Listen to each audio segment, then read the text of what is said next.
저는 오늘 성도 여러분들과 함께 로마서 8장 18절에 있는 현재의 고난은 장차 나타날 영광과 좋게 비교할 수 없도다는 본문을 가지고 절망의 한가운데서 희망을 이라는 제목으로 같이 은혜를 나누고자 합니다. 작년 연말에 중국 우한에서 시작이 되었던 코로나19라는 바이러스가 반년이 넘도록 전 세계를 돌아다니면서 강타하고 있습니다. 불과 길어야 2개월에서 3개월 안에 종료될 줄 알았던 이 사태가 반년이 넘도록 지속이 되면서 전 세계는 말 그대로 공포에 휩싸여 있고 정치와 안보, 경제 모든 분야에서 마비가 일어나고 있습니다. 또한 사망자 수가 정말 기하급수적으로 늘고 있고 도대체 언제 끝날지 그 기미가 보이지 않습니다.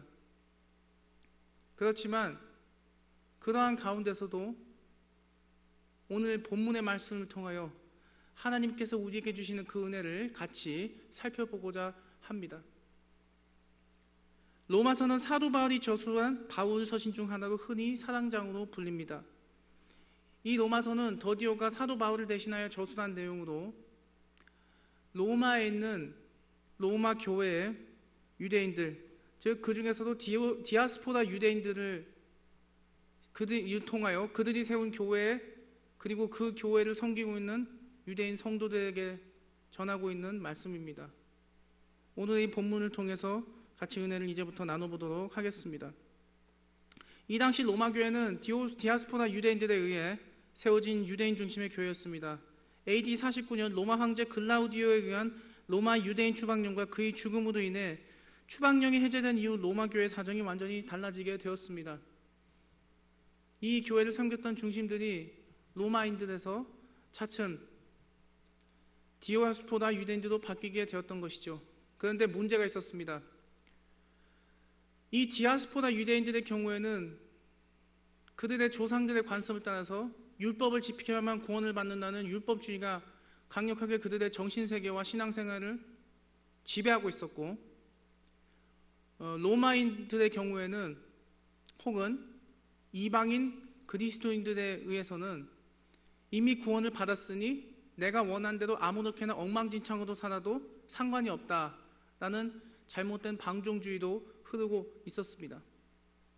이 로마서를 통해서 사도 바울은 오늘 이 두 모든 집단에게, 두 모든 그룹의 성도들에게 구원은 전적으로 우리가 그리스도를 향한 믿음으로 통해서 주시는 하나님의 은혜라는 것을 알려주고 있습니다.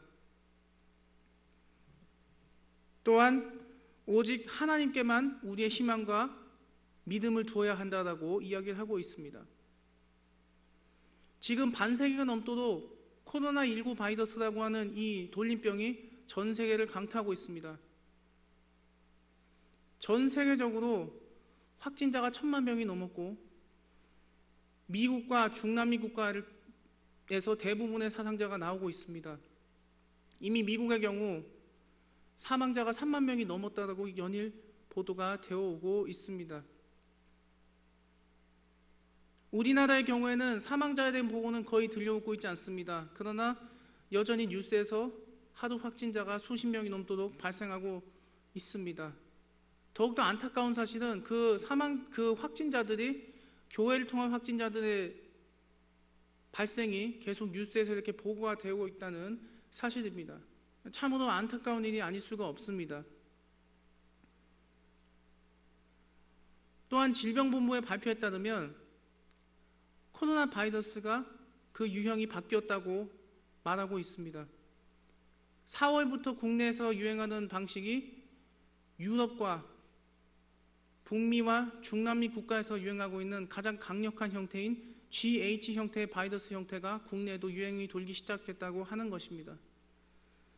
도무지 끝이 보이지 않는 이 코로나 사태의 그 한가운데 있는 우리에게 하나님께서 오늘의 본문을 통하여 우리가 해야 할 일이 무엇인지 알려주고 계십니다.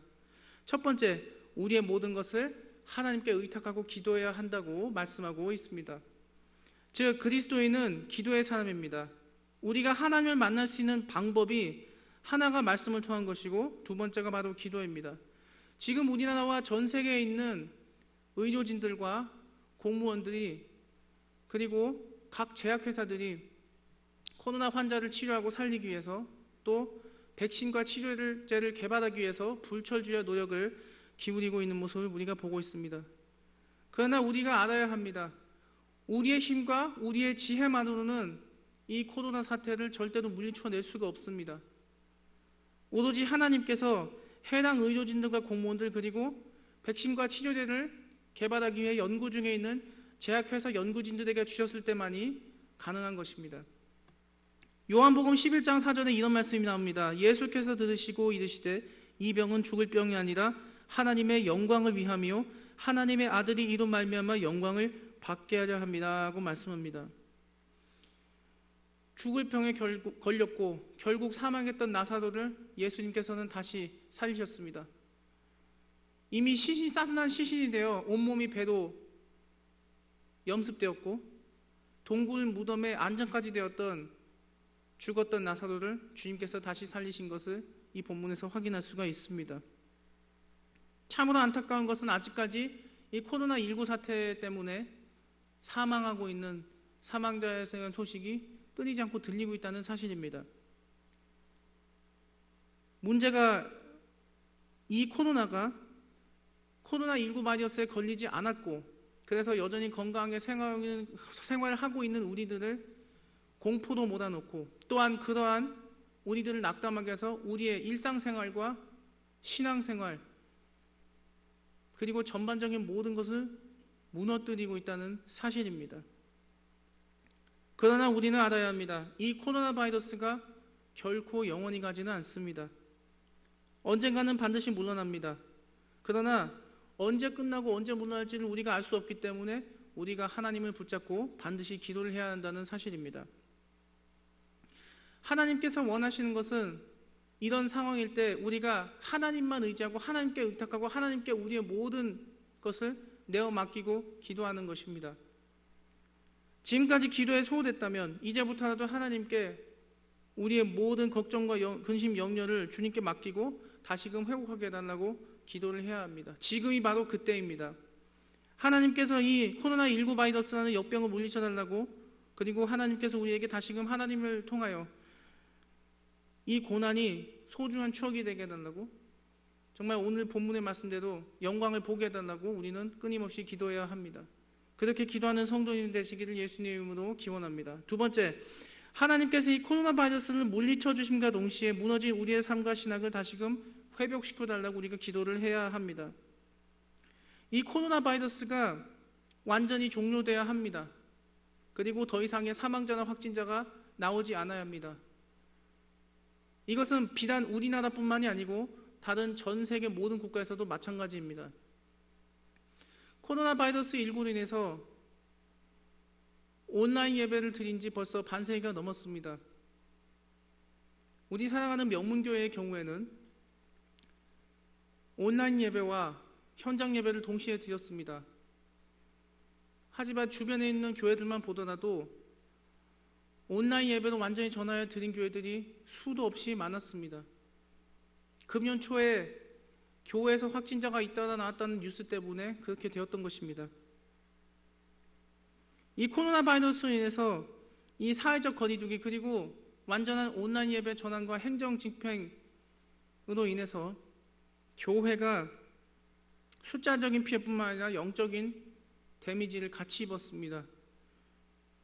온라인 예배만 드리다 보니 처음에 예배 드릴 때는 그래도 정말 교회에 나온 것과 같이 정결한 마음으로 예배를 드리려고 마음을 고쳐먹고 자세를 잡고 경건한 마음으로 예배에 온전히 집중하였지만 이 온라인 예배 사태가 장기간 되다 보니 마음도 흐트러지고 자세도 흐트러져서 제대로 된 예배를 사실상 드리기가 어려웠다라고 고백하시는 수많은 성도님들의 모습을 우리가 볼 수 있었습니다.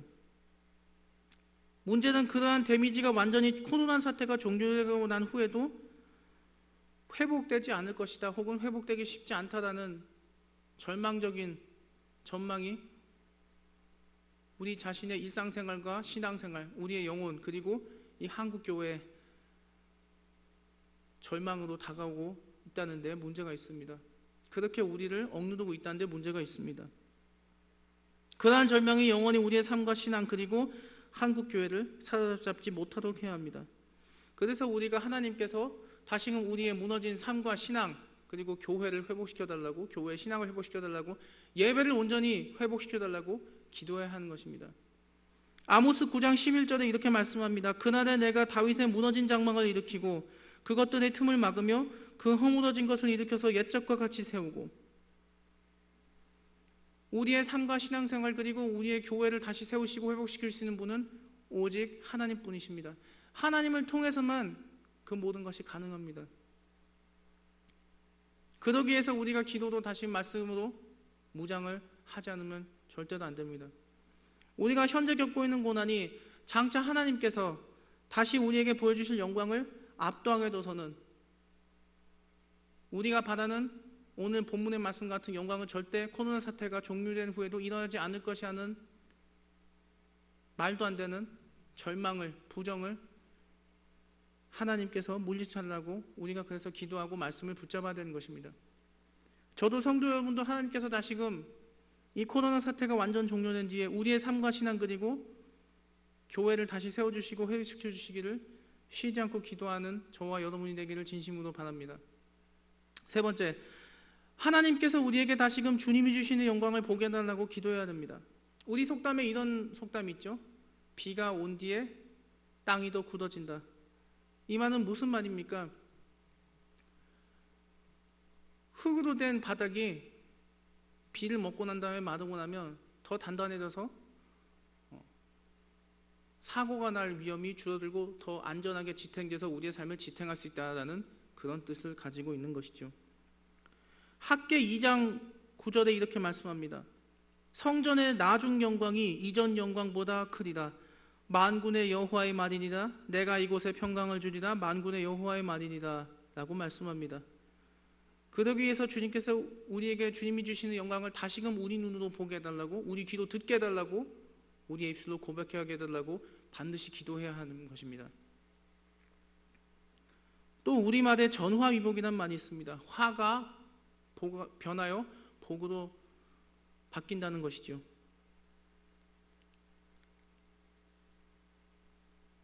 지금 우리에게 있어서 화는 바로 이 코로나19라는 화입니다. 이 코로나19라는 돌림병이 변하여 주님이 주시는 앞으로 나타날 코로나 사태가 완전히 종료되고 난 이후에 주님께서 우리에게 주시는 그 영광으로, 복으로 변화해야 되는 것입니다. 화도 이런 화가 없습니다. 설마 전 세계를 이렇게까지 반년 넘게 마비시키려고는 아무도 예상하지 못했습니다.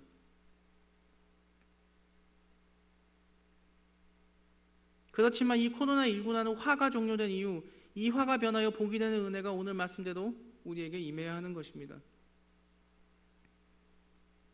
그래서 우리가 그 영광을 보기 위해서 우리가 하나님께만 의지하고 기도를 해야 하는 것이죠. 시편 121편 1절에서 2절에 이렇게 말씀합니다. 내가 산을 향하여 눈을 들리라. 나의 도움이 어디서 올까? 나의 도움은 천지를 지으신 여호와에게서로다 라고 말씀합니다. 하나님의 은혜로 우리의 기도가 하늘에 상달되어 이 코로나 사태 이후에 우리의 심령도 육체적 건강도 더 강건해져지고 삶과 신앙과 교회가 다시금 몇갑절로 회복되는 하나님의 영광스러운 축복이 저와 성도 여러분에게 임하기를, 그리고 우리의 교회에 임하기를 예수님의 이름으로 기원합니다. 지금까지 유례가 없던 사상 초유의 코로나 사태로 전 세계가 몸살을 앓고 있습니다.